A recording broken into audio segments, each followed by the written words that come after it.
Hello and welcome. I'm Peter, and we're here to make progress, not perfection. But on that way to progress, we need a little help in learning a new character. So today, I'm here to give you the general rundown of Armor King.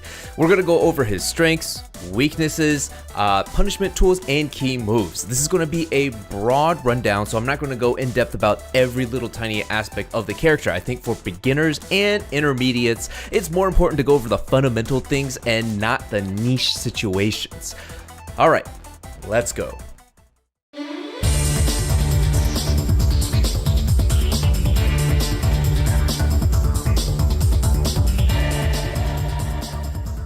Let's talk about strengths, and first up is none other than his throw game. Armor King has a complete throw game. He's got a 1, a 2, and a 1+2 command throw. His 1 and his 1+2 command throws are incredibly difficult to differentiate between, essentially making it a 50-50. On top of that, this bad boy's got chain throws. Now, despite being categorized as a grappling character archetype, Armor King happens to be gifted with some of the best generic attacks in the game. He's got a standard 10-frame jab, a 13-frame mid-poke, 15-frame hop kick, and even a 12-frame mid-poke. Okizeme is another area that Armor King truly excels at. Whether it's from a strike or a throw, Armor King has strong Oki setups that either lead into more potential damage for him or plus frames for him. On knockdown, opponents oftentimes will need to guess in order to avoid more damage. And on that topic of damage, Armor King has got some of the most damaging combos in the game, hands down. He hits like a truck whenever he lands one of his launchers. Armor King also, unlike some of the other characters in the game, he really doesn't need walls in order to get his damage. He can do well with or without walls. Lastly, Armor King has excellent whiff punishment. His primary two whiff punishment tools, Dark Upper and Forward 2-1, both have great range, speed, and damage. Coupled with his high combo damage, Armor King can really capitalize on whiffs. So those were the strengths. Now on to the weaknesses. The first and most obvious one is his weakness, the sidestep right. The majority of Armor King's attacks can be avoided with sidestep or sidewalk right. A good opponent will exploit this aggressively, making it really hard for Armor King to land hits. Another hallmark, or you could call it weakness of Armor King, is his terrible while standing punishment. Most cast members in the game have an 11-frame and a 13-frame while standing attack. Armor King, on the other hand, lacks anything substantial until you get to the 15-frame mark where he gets a hop kick from crouch. Low attacks are another area that Armor King kind of struggles with. Now, Armor King does have good low pokes, but they aren't the most rewarding low pokes in the game. The more rewarding lows that he does have are either slow, risky, or both. Now, there is an initial execution curve when learning Armor King. Executing wave dashes quickly and accurately on command can be something that beginners really struggle with, or executing dark uppers very quickly to whiff punish an opponent. Techniques such as Instant Shining Wizard from Wave Dash or Giant Swing from Wave Dash. These are all techniques that take time to master. Last but not least, Armor King has a difficult game plan. While the premise of poking and throwing is a super simple game plan to understand, Armor King requires players to have very solid fundamentals. His game plan revolves largely around block punishment, creating whiffs through good movement, capitalizing on those whiffs, and then conditioning the opponent to doing what you want them to do.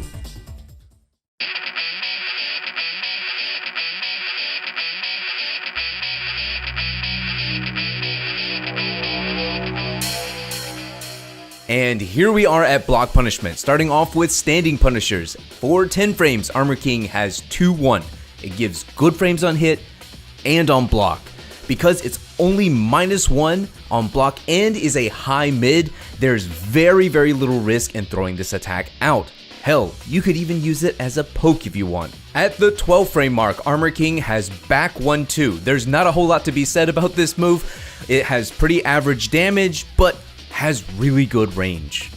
For minus 13 attacks, Armor King gets forward +1/+4. His shoulder, it knocks down, wall splats, and breaks balconies. Armor King's shoulder has the best range when it comes to 13 frame punishers in the game. It can even punish attacks with really heavy pushback. And at 14 frames, Armor King has two options: down back 2-4 and dark upper. The most reliable and recommended option here is down back 2-4. It grants good damage with massive plus frames on hit. But if you happen to have godlike execution, well, I suppose you could use dark upper here. This requires frame perfect inputs. For 15 frame punishers, Armor King has two options: up forward 4, his hop kick, and forward 2-1. For attacks that leave the opponent reasonably close to you, use hop kick. For anything with any sort of pushback whatsoever, it's probably safer to just stick with forward 2-1, since as we know, hop kick can have range issues, even after the Season 4 buff to it. Also, forward 2-1 wall splats and breaks balconies. Armor King also happens to have a niche 16 frame block punisher, back 3. For attacks that have pushback, forward 2-1 usually is enough to get the job done. However, if you want more damage, back 3 is definitely the way to go, since it allows for you to get a guaranteed shoulder follow-up afterwards. Now on to while standing punishers. At the 11 frame mark, Armor King has just a generic while standing 4. It is one of the best 11 frame while standing attacks in the game, granting a chunky 20 damage on hit. Note, however, this will also be your 12, 13, and 14 while standing punisher as well. So get real comfortable with this.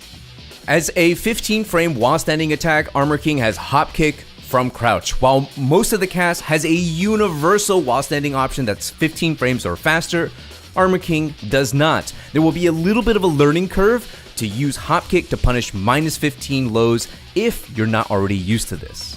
While standing 1 is Armor King's while standing launcher, and it comes in at 16 frames. There's nothing too special here to know about this attack.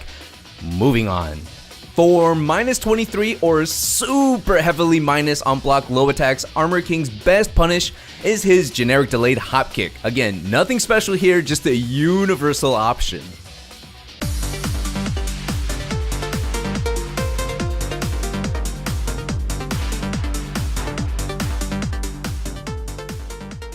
Alrighty, time to go over key moves, and first up is down forward 1. This is Armor King's primary mid poke. There's nothing special about this attack, it's just your run-of-the-mill down forward 1. Comes out in 13 frames, is -1 on block. Use this to annoy the opponent, scout out their tendencies, and keep them in check. For a slightly faster mid poke, Armor King has access to a down forward 4. Use this attack to poke the opponent from around a mid range, create some space, and to elicit a response from them. Be aware though that both of these attacks, down forward 1 and down forward 4, have the same weakness of being vulnerable to sidestep right. Back 4 is a good power mid that can lead to some chunky damage. On hit, pressing 1+2 leads into a guaranteed stunner for 35 points of damage. The Oki after the stunner is extremely good as well, since Armor King is at plus frames to enforce a mix-up afterwards. Even on block, this attack, well, isn't too bad since it's safe. However, the main pitfall of this attack is its linearity to both sides. To help with Armor King's weakness to sidestep right, he's got forward 3. This attack is one of the few attacks that covers his weak side. If the opponent is constantly stepping or walking to the right, make sure to check them with forward 3.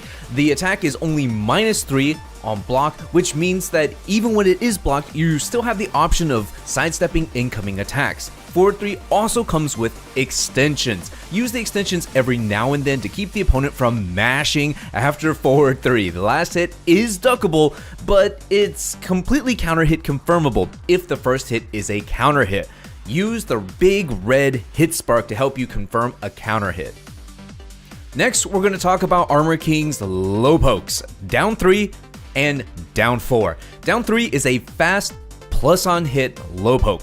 On normal hit, it gives you only +1 frame. However, on counter hit, it grants you a fantastic +9 and a unique animation letting you know that, hey, you just got a counter hit. And at +9, well, you basically can do anything you want really. Down 4 is a fast, medium range low poke that high crushes and leaves Armor King in full crouch afterwards. Use this attack to annoy the opponent who overly relies on high attacks and to chip away, of course, at the opponent's health. Note that this attack is -2 on hit, which means typically you shouldn't use this as an offensive tool. It's not traditionally meant for that purpose. However, this attack does track very well to both sides. To continue on from the low pokes that we just talked about, we have more rewarding and more risky low attacks, such as down back 3 and forward neutral 2. Down back 3 is a high crushing, slow low attack on normal hit that leaves Armor King in full crouch with +5 frames. Here we're guaranteed a while standing 4 or a while standing 2 check to see if the opponent is pressing buttons. On counter hit, this attack becomes a full-on launcher with some good damage. Just be careful not to overly use this attack as it is a stagger low and it's borderline seeable. Forward neutral 2 on the other hand is another risky yet rewarding low attack. This attack can be used as an approach tool or as a hard call out for opponents who seldomly duck lows or refuse to duck lows. On hit, Armor King is at a hefty +7 frames, and on counter hit, well, you get a full combo. And just like down back 3, forward neutral 2 is launch punishable by the whole cast if it is blocked. For more approach tools, Armor King has his Shadow Lariat and forward 2, his Demon Paw. Shadow Lariat is a high plus on block attack that knocks down on regular hit. From a distance, you can get a combo from this attack. When done up close, however, this only allows for a guaranteed follow-up of forward 4 into another forward 4 for + frames. The tracking of this attack is very, very good. Its main weakness, however, is that it's a high and the whiff recovery is bad. Don't get predictable when using this attack. To account for the fact that Shadow Lariat is a high approach tool, Armor King has forward 2, which is a mid. On hit, it knocks down. On block, it's safe. And at the wall, it splats for a full combo. Unlike Shadow Lariat though, the tracking on this attack is not as good. It can be sidestepped to his weak side. As far as homing attacks go, Armor King's best one in my opinion is probably forward 3. This bad boy has good range, is +2 to +4 on block depending on the distance, and launches on regular hit. However, similar to Shadow Lariat, this attack is a high unfortunately, and the whiff recovery is not good. If you don't feel like using a high homing attack, no problem, we got you covered. Down forward 2 is Armor King's fastest tracking attack and it hits mid. It starts up in 15 frames. On normal hit, you get some plus frames, no big deal. But on counter hit, you get a full combo with a down 3 +4 1 as your pickup. Use this as you would with Kazuya's down forward 2. Just be aware, just like Kazuya's, it's not safe on block. Use it when you have a hard read that your opponent is going to sidestep, but you don't know which way. Back 1 +2 is Armor King's Shove. It does no damage by itself, but it is +1 on block, +5 on hit, and a massive +16 on counter hit, granting guaranteed follow-ups. For the easy up follow-up options, he has back 1-2 and forward 2-1. For harder follow-up options, he has Dark Upper, granting him a full launch on counter hit. This attack can be used anywhere a jab would reach. It's also an effective tool to kind of bully your opponent. The most important thing, however, about back 1 +2 is learning how to confirm when the attack is a counter hit so that you can get the most out of the follow-ups. Next, we're going to talk about 3 panic moves. First up is back 1, and this is the most rewarding option he has. It comes out very quickly, is safe on block, and grants a full combo on counter hit. You can use this as a fast get off me tool, frame trap catch, or as a hard read or call out on the opponent. Think of this as Armor King's Magic 4, if you will. Back 1 +4.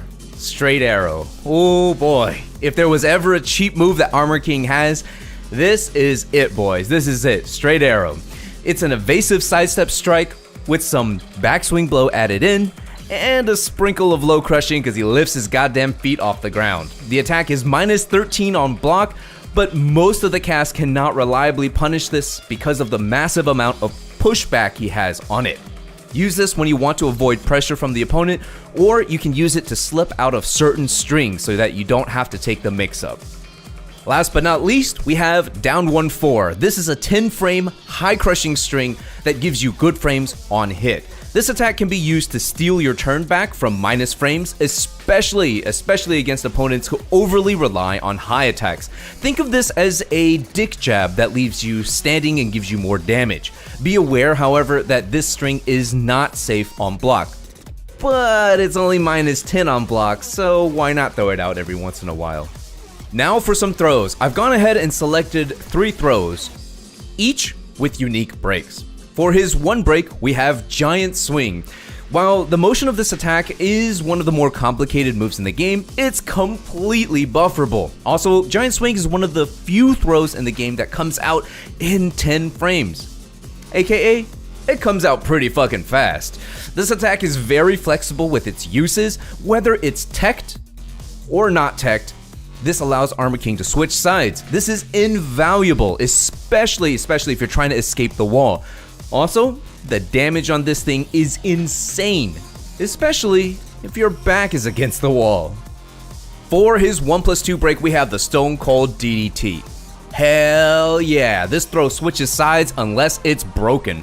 If the throw lands, you're guaranteed a Wake Up 3 as a follow-up. And because of this guaranteed follow-up, it makes the Stone Cold DDT above average damage when compared to other command throws in the game. Last but not least, we have his 2-break throw, Tombstone. Oh boy, when it comes to damage, Tombstone is it. It does a grip of 58 points of damage on its own, and it floor breaks, allowing for ridiculous damage afterwards. Oh, and silly me, we haven't even talked about Armor King's Rage Drive yet. This is a high tracking, unblockable attack. Armor King spits in your face and gains plus 24 frames. While no attacks are guaranteed here, throws, on the other hand, are a completely different story. The opponent cannot break or duck during the stun animation. This allows you to get a guaranteed throw of your choice. My recommendation is to go for Tombstone, unless your back is to the wall. Then go for Giant Swing! Oh, insane damage. Alrighty guys, thank you so much for sitting through this. If you made it to the end of this video, please type in the comments Stone Cold DDT. And yes, I realize it's not actually Stone Cold DDT, it was an inside joke, so I ran along with it. This is my beginner's guide, and it's not meant to be a comprehensive guide on Armor King. It's enough for a new player or an existing player to kind of pick up the character, understand what the key moves are that they should be using, kind of how to approach the character, assess his strengths and weaknesses, and, well, just to get some games with the character. I know I left out a lot of stuff. I didn't talk about Shadow Step, didn't talk about some of the other attacks that he has in the game. For instance, his down forward 1+2, or, you know, his down 2 attack. There's a lot that I didn't cover, but, you know, I feel like the things that I did cover were the essentials for the character. Well, until next time, thanks guys. Thanks for watching guys and joining me on this video. Also, thank you so much patrons for your ever so gracious support. Without you, this would have not been possible. And if you're new here and you like what you see, consider subscribing and hitting that bell notification icon. Below in the descriptions, as always, I also have my links to my Discord, Twitter, Twitch, and Patreon page. See ya next time.